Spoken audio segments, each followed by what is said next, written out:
Hello dear student, welcome to education platform. Last lecture में आप लोगों ने देखा था कि आप ओपन चैनल फ्लो की स्टडी कर रहे थे।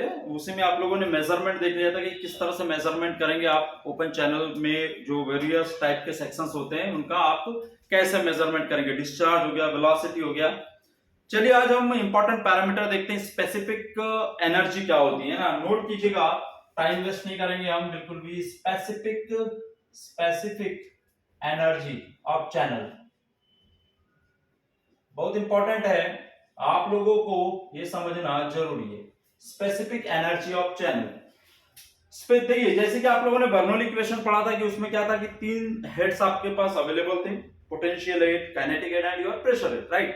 These are your basic three heads and sum of this three head is always constant at every point of the flow, right, flow point of the channel और pipe, ठीक है। यही आपकी simple equation थी। Specific energy भी वहीं से आपको मिलती है। देखिए जैसे कि चैनल है आपका, इस तरह से चैनल है, थोड़ा सा समझ लो, है ना, मैं आप लोगों को डिस्कस करता हूँ। इस तरह से चैनल है, ये आपका स्लोप है, ये आपका थीटा स्लोप है, ये चैनल है। और इसके ऊपर से इस तरह से वाटर आपका फ्लो होगा, इस तरह से वाटर आपका फ्लो होगा और ये डेप्थ क्या होगी बेटा, y, राइट। अब देखिए यहाँ पे सरफेस आपकी कैसी है, फ्री है, मतलब एटमॉस्फेयर के कांटेक्ट में है, राइट। ये जो वाटर है, तो यहाँ का जो प्रेशर होगा, इस सरफेस के ऊपर जो प्रेशर होगा वो क्या होगा, एटमॉस्फेरिक प्रेशर के बराबर होगा, राइट। तो यहाँ पे प्रेशर हेड हम क्या लेंगे, जीरो लेंगे, है ना। तो इन ओपन चैनल फ्लो, सबसे पहला point, in open channel flow, in open channel flow pressure head is neglected. Pressure head को हम निग्लेक्ट कर देते हैं। दूसरी बात यहां पे नोट करने वाली है कि डेटम क्या होगा, व्हाट इज योर डेटम। तो देखिए जो चैनल्स होते हैं उनका उतना ज्यादा भी बेड, जो बेड है, ये जो बेड है उसका इतना ज्यादा भी स्लोप नहीं होता है, बहुत ज्यादा भी स्लोप नहीं होता है, हल्का रहता है ना। दूसरी बात, ये इनफाइनाइट होता है, मतलब बहुत दूर तक भी रहता है। इनफाइनाइट का मतलब इतना ज्यादा भी इनफाइनाइट, कहीं ना कहीं तो एंड होता है, लेकिन फिर भी इनफाइनाइट होता है, ठीक है। तो हम क्या करते हैं इसमें, ओपन चैनल के केस में जो डेटम है वो उसके बेस को ही मान लिया जाता है ना। तो दूसरा पॉइंट जो होगा इसमें वो क्या होगा कि datum is considered bed of bed is considered as datum, और हम बेड को ही डेटम कंसिडर कर लेते हैं। तो ये हो गया हमारा डेटम, इसको ना करके हम इसी को डेटम कंसिडर कर लेंगे। समझ में आ रही बात, है ना, बड़ा सिंपल है। तो यहां पे हमारा एलिवेशन जो हेड है वो भी गायब हो जाएगा, सिर्फ क्या बचेगा, ये वाला हेड बचेगा, है ना। तो ये हमारा क्या हो जाएगा, पोटेंशियल हेड, है ना। और एक हो जाएगा क्या, जो वाटर का फ्लो होगा, इस तरह से वाटर का फ्लो होगा, जिस डायरेक्शन में स्लोप होगा उस डायरेक्शन में वाटर का फ्लो होगा। वेलोसिटी v एज्यूम कर लें हम लोग, है ना, वेलोसिटी क्या कर ले, v एज्यूम कर लें, और ये डेप्थ क्या है, y। तो then using Bernoulli's equation, total energy is equal to क्या हो जाएगा बेटा, pressure head plus kinetic head plus potential head या एलिवेशन है ना। पोटेंशियल हेड ही करो अभी, या एलिवेशन हेड ले लो, कोई दिक्कत नहीं, ठीक है। तो यहां तो ये जीरो हो गया, दिस इज योर जीरो, ये हेड जीरो हो गया, बचा क्या, काइनेटिक हेड। तो काइनेटिक हेड की वैल्यू क्या होती थी बेटा, v²/2g, और पोटेंशियल हेड यहाँ पे क्या हो जाएगा, y, क्योंकि यही आपकी एलिवेशन हेड या पोटेंशियल हेड यही हो गया। एलिवेशन यहाँ से तो आएगा नहीं, क्योंकि ये वाला तो निगलेक्ट कर दिया, इसको हमें निगलेक्ट करना है, क्योंकि यही डेटम आपने ले लिया, नहीं तो यहाँ पे डेटम लिया जाता है, लेकिन यहीं पे डेटम आपको लेना है, बेड को, है ना। ये बेड ही क्या हो गया, डेटम हो गया, ठीक है। तो यही आपका पोटेंशियल एलिवेशन हेड हो जाएगा। तो टोटल एनर्जी जो होगी तो यही हो जाएगी आपकी स्पेसिफिक एनर्जी, यही आपकी क्या हो जाएगी, स्पेसिफिक एनर्जी ऑफ चैनल, ठीक है। तो इसको अच्छे से लिख दें तो स्पेसिफिक एनर्जी E बराबर E से डिनोट किया जाता है, तो Y प्लस क्या हो जाएगा V square upon 2G। This is my specific energy. The sum of potential head and kinetic head is called your specific energy of channel. ठीक है, तो यहां लिख दीजिएगा sum of kinetic head and potential rate is called specific energy।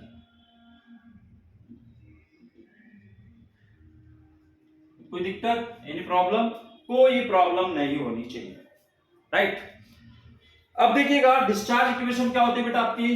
Discharge equation क्या होती है? Discharge equation Q is equal to होता है आपका एरिया इंटू वेलोसिटी होता है। सिंपल सा discharge equation, area into cross section area into velocity. तो यहाँ पे क्या चैनल है बेटा? ओपन चैनल है इस तरह से। ये मैंने रेक्टेंगुलर शेप का चैनल, देखो चैनल्स मैंने बता दिए कितने तरह के चैनल्स होते हैं। तो यहाँ पे मैंने कौन सा चैनल ले लिया? आपका रेक्टेंगुलर शेप का चैनल ले लिया, राइट। पानी या वाटर जो होगा, फ्लूइड जो होगा, यहाँ तक फ्लो हो रहा है, तो ये जो डेप्थ होगी ये होगी मेरी y और ये होगी मेरी विड्थ b, राइट। हो गई, तो ये विड्थ हो गई और ये y डेप्थ हो गई। अब मुझे यहाँ पे Q मिल जाएगा क्या? यहाँ से मिल जाएगा क्या? देखिए Q कैसे, एरिया क्या हो जाएगा यहाँ पे? एरिया Q तो मिल ही जाएगा। एरिया क्या हो जाएगा? b इंटू वाई हो जाएगा। अब एक होता है यूनिट डिस्चार्ज यूनिट डिस्चार्ज एक ले लेते हैं। मैं इसको यहां से रफ कर रहा हूं, आप लोग इसे नोट कर लीजिएगा, है ना, यहां से रफ कर रहा हूं। यूनिट डिस्चार्ज एक टर्म होती है, यूनिट डिस्चार्ज बराबर होता है Q अपॉन B। नोट कर लेना इसे। And unit discharge is equal to Q upon B। B के रिस्पेक्ट में आप यदि लेते हैं डिस्चार्ज को, तो उसको आप यूनिट डिस्चार्ज कहते हैं। अंडरस्टैंड? तो यहां यूनिट डिस्चार्ज क्या हो जाएगा? देखो क्या हो जाएगा, ध्यान देना। यहाँ पे Q बराबर क्या हो जाएगा?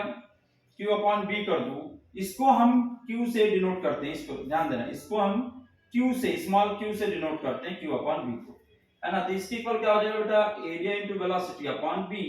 तो ध्यान दीजिएगा B into y into B बराबर B। तो क्या हो जाएगा? ये Vy हो जाएगा, B से B कट गया, तो यहाँ पे क्या हो जाएगा? V इंटू वाई, ये आ जाएगा Q के इक्वल।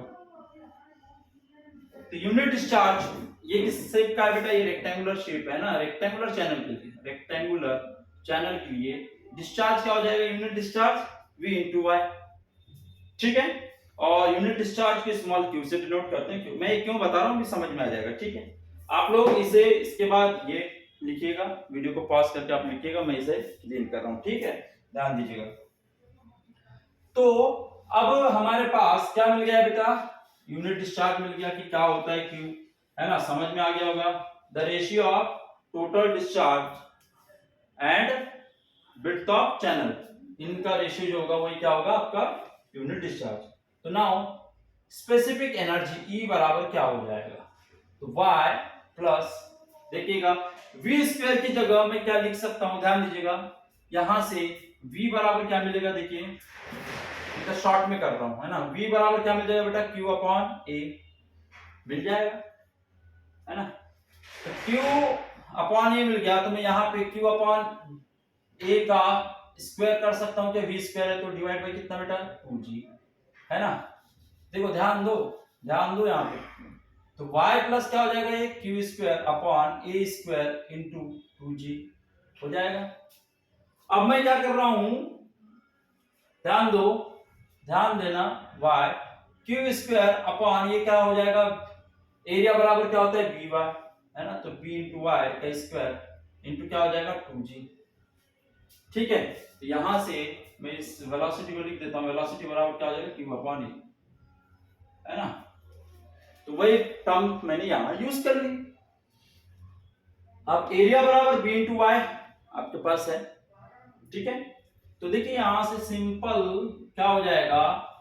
Q स्क्वायर अपॉन में B स्क्वायर लिख सकता हूं क्या? B स्क्वायर इंटू क्या हो जाएगा यहाँ पे? 1 upon Y square into 2G, है ना। अलग अलग ब्रेक कर दिया मैंने, जानबूझ के ब्रेक कर दिया, हो जाएगा। Q square upon b square कर सकता हूँ, q square upon b square, देखो बी स्क्वायर है इंटू वाई स्क्वायर है, इंटू क्या है 2g, तो q square upon b square, तो क्यू अपॉन बी क्या है आपका स्मॉल क्यू, तो ये क्या हो जाएगा स्मॉल क्यू का स्क्वायर हो जाएगा, अंडरस्टैंड, तो y प्लस क्या हो जाएगा ये Q square upon 2 y square g हो जाएगा। तो ये किसकी इक्वल आ गया बेटा, ये आपकी स्पेसिफिक एनर्जी ई के इक्वल आ गई। कोई दिक्कत है कि यहाँ पे कोई प्रॉब्लम होनी चाहिए क्या, नहीं होनी चाहिए। तो this is my simple equation. तो या तो ये नोट करो या फिर ये नोट करो, बात बराबर है, लेकिन कभी यूनिट डिस्चार्ज दिया रहे तो आप ये यूज कर सकते हैं, कोई प्रॉब्लम नहीं, there is no issue in case of unit discharge. तो वहां पे ब्रेड्थ आपको गिवन नहीं होगी, तो ब्रेड्थ गिवन नहीं है तो भी आप स्पेसिफिक एनर्जी निकाल सकते हैं। चलिए आगे बढ़ते हैं, अब इसका स्पेसिफिक कर्व बना लेते हैं। देयर आर 2 हेड्स अवेलेबल, तो स्पेसिफिक एनर्जी कर्व होता है उसको समझ लेते हैं। स्पेसिफिक एनर्जी कर्व क्या होता है ना, और बस उसके बारे में आपको बताना है, प्लॉट करना है। देखिए स्पेसिफिक एनर्जी कर्व क्या होता है, specific energy curve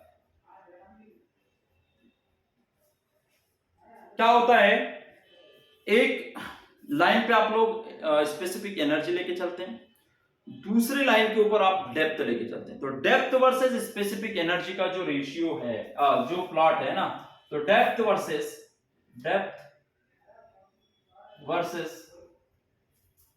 specific energy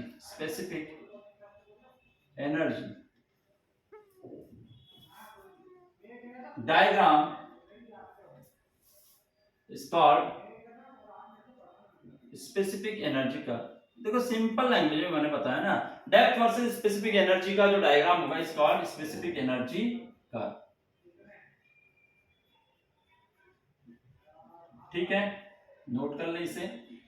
दूसरी बात, इसे नोट करने के लिए इस तरह से पहले डायग्राम बनाना पड़ेगा। नोट करने के पहले एक पे आपको एनर्जी लेके चलना है ना, इसके ऊपर आपको एनर्जी, एक्स एक्सिस पे आप एनर्जी लेके चल लें, ठीक है, वाई एक्सिस पे आप हेड डेप्थ लेके चल लें। क्या डेप्थ, किसकी डेप्थ बेटा, फ्लो की डेप्थ, है ना, जो वाटर फ्लो हो रहा है ना, जो चैनल से वाटर फ्लो हो रहा है, ये वाटर फ्लो हो रहा है, इसकी डेप्थ ये होगी वाई, ठीक है। तो डेप्थ इस डायरेक्शन में ले लिए और इस डायरेक्शन में एनर्जी ले लिए, मतलब कि डेप्थ वाई है तो एनर्जी कितनी होगी, इस तरह से, है ना। जब भी आप हेड लेंगे, पोटेंशियल हेड, तो इस तरह से बनेगा, या इसी को आप स्टैटिक हेड भी कहते हैं, है ना। स्टैटिक हेड है ये, क्या है, स्टैटिक हेड, और इसका जो एंगल होता है ये होता है 45 डिग्री, और ये क्या है बेटा, ये y, only y, this is your y, ये स्टैटिक हेड पोटेंशियल हेड, ठीक है, वाई। दूसरा क्या होगा, काइनेटिक हेड पैराबोला शेप में होता है। क्या होता है, पैराबोला शेप में, तो ये इस तरह से, इसको थोड़ा और नीचे, पैराबोलिक शेप में होता है आपका, क्या इस पे, तो ये होगा v स्क्वायर अपॉन 2g, है ना, ये क्या है आपका काइनेटिक हेड, ठीक है। ये दोनों जिस पॉइंट पे क्रॉस करेंगे, तो ये जो लाइन मिलेगी मुझे, ये लाइन जो होगी, ये जिस पॉइंट पे क्रॉस करते हैं वो क्रिटिकल पॉइंट होता है, this is your critical point, है ना, इसको आप क्या कहेंगे, क्रिटिकल पॉइंट। तो क्रिटिकल पॉइंट पे क्रिटिकल स्पेसिफिक एनर्जी होगी, तो क्रिटिकल पॉइंट के अलोंग जो डेप्थ होगी इसको आप क्रिटिकल डेप्थ कहेंगे। मैं जो बोलते जा रहा हूं ध्यान से सुने, तो क्रिटिकल पॉइंट के साथ जो डेप्थ होगी उसे आप क्रिटिकल डेप्थ कहेंगे, और ये जो एनर्जी होगी वो मिनिमम एनर्जी होगी। ये क्या होगी बेटा, मिनिमम एनर्जी। तो क्रिटिकल डेप्थ के साथ में आपकी स्पेसिफिक एनर्जी कैसी होती है, मिनिमम, ठीक है, इससे कम नहीं होगी। दूसरी बात, ये तो डेप्थ हो गई जहां पे क्रिटिकल पॉइंट होता है या जहां पे क्रिटिकल एनर्जी होती है, मिनिमम एनर्जी होती है, वहां पे जो डेप्थ होगी वो क्या होगी, क्रिटिकल डेप्थ, ठीक है। दूसरी बात, यहां पे दो डेप्थ भी होती हैं, और मतलब कि सेम एनर्जी के लिए, मतलब इस मिनिमम एनर्जी के लिए दो डेप्थ ऐसी होती है ना, एक मिनिमम होगी और एक हायर होगी, है ना। तो for same energy there are present two depth in flow, one is higher and one is lower. तो जो हायर होगी वो ऊपर साइड में होगी और लोअर जो होगी इधर होगी। तो दिस इज योर y1, ये जो हो जाएगी y1, और यहाँ पे जो होगी ये e, है ना, e1, और कहीं ये वाली इसके साथ में जो टच करेगी वो हो जाएगी कोई और भी हो सकती है, तो ये हो जाएगी आपकी y2 एज्यूम कर दे, ठीक है, ठीक है। या इधर ले लेते हैं इसको, एक काम करते हैं ऐसे ले लेते हैं इसको, इधर ना लेके ये ले लेते हैं, आप y1 ले लें, इसको e1 कर लें और ऐसे ले लें, ठीक है, ऐसे। तो ये करस्पॉन्डिंग जो और भी वैल्यूज होंगी, E minimum is equal to E1 होगा, इज इक्वल टू E2 होगा। तो सेम स्पेसिफिक एनर्जी के लिए जो हायर और लोअर वैल्यूज होगी डेप्थ की, उनको आप क्या बोला जाता है, सीक्वेंट डेप्थ बोला जाता है, है ना, उन्हें क्या बोला जाता है बेटा, सीक्वेंट या कॉन्जुगेट डेप्थ, सीक्वेंट डेप्थ और कॉन्जुगेट डेप्थ,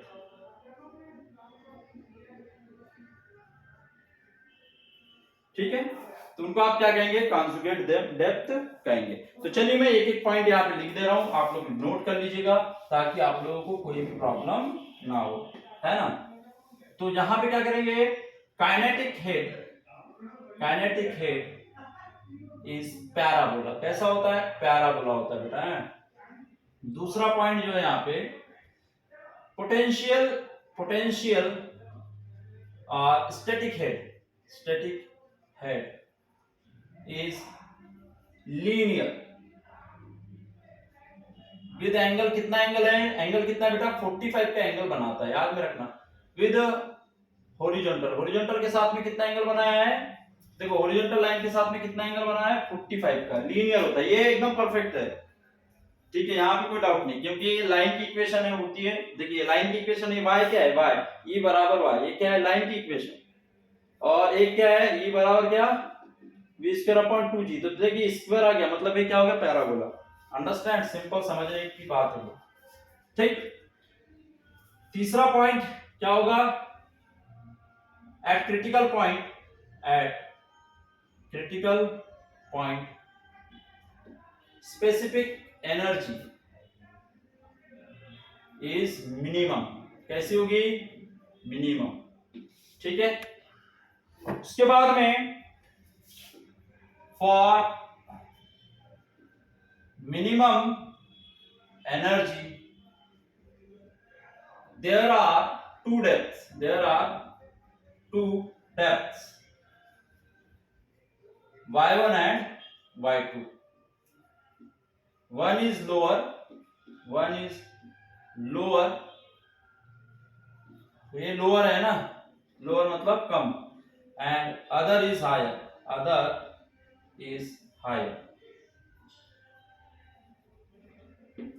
ठीक है। They are called sequent depth, क्या, सीक्वेंट डेप्थ, उनको हम क्या कहेंगे, सीक्वेंट डेप्थ या फिर कॉन्जुगेट डेप्थ, अंडरस्टैंड। तो ये हो गया आपका स्पेसिफिक डायग्राम के बारे में, ठीक है। तो इस तरह से आपका स्पेसिफिक डायग्राम बनता है, तो आप लोगों को ये आना चाहिए। कोई भी इनके बीच में, ये देखिए ध्यान दीजिए, कोई भी इनके बीच में इस तरह से बनता है, तो ये एक देखिए, ये मैंने दूसरा ये ले लिया, ये तो स्टैंडर्ड हो गया, ये ले लिया, तो ये हो जाएगा ई मिनिमम, ठीक है। कर्व, कोई भी कर्व बना लो, ये हो जाएगा आपका y2, है ना, ये हो जाएगा क्या आपका y2, और ये हो जाएगा y1, इस तरह से कोई भी कर्व बना सकते हैं, ऐसा नहीं है, बस ये लाइन जो भी क्रिटिकल पॉइंट होगा, ये क्रिटिकल पॉइंट होगा, तो इसके लिए ये क्रिटिकल पॉइंट हो गया, तो ये वाली जो एनर्जी हो जाएगी ये में। तो ये तो आपका स्टैंडर्ड है, लेकिन इसके बाद जो कोई भी और भी करस्पॉन्डिंग कर्व्स बनाते चले जाते हैं आप, ठीक है, एक से ज्यादा भी कर्व बन सकते हैं, और भी आप डेप्थ ले रहे हैं आगे, है ना, वहां पे भी मिनिमम मिल गया और मिनिमम पे कुछ और डेप्थ मिल गई, तो भैया ये y तो सेम ही रहेगा, लेकिन हो सकता है कि और भी डेप्थ मिले, है ना, y1 y2 के बाद भी डेप्थ मिल सकती है, आप कहीं और सेक्शन पे आगे चलते हैं, तो आप ऐसे कई सारे पैराबोला बनते चले जाते हैं। तो ये जो पैराबोला होता है, ये वाला जो पैराबोला है, ये एनर्जी का सम है, काइनेटिक हेड और स्टैटिक हेड का ये सम, ठीक है, ये स्पेसिफिक एनर्जी को रिप्रेजेंट करता है। तो स्पेसिफिक एनर्जी का ये स्पेसिफिक एनर्जी का इसी तरीके से आता है। जब पॉइंट्स आप मेजरमेंट करोगे, मेजर करके लिखोगे तो इसी तरीके से आएगा। तो ये समझ में आ गया होगा, ठीक है। I hope. तो चलिए इसे नोट करें, है ना। तो आप मिलते हैं फिर नेक्स्ट लेक्चर में न्यूमेरिकल को लेके। क्रिटिकल वेलोसिटी क्या होती है, क्रिटिकल फ्लो क्या होता है, ये टॉपिक हम नेक्स्ट लेक्चर में कवर करेंगे। Thank you so much.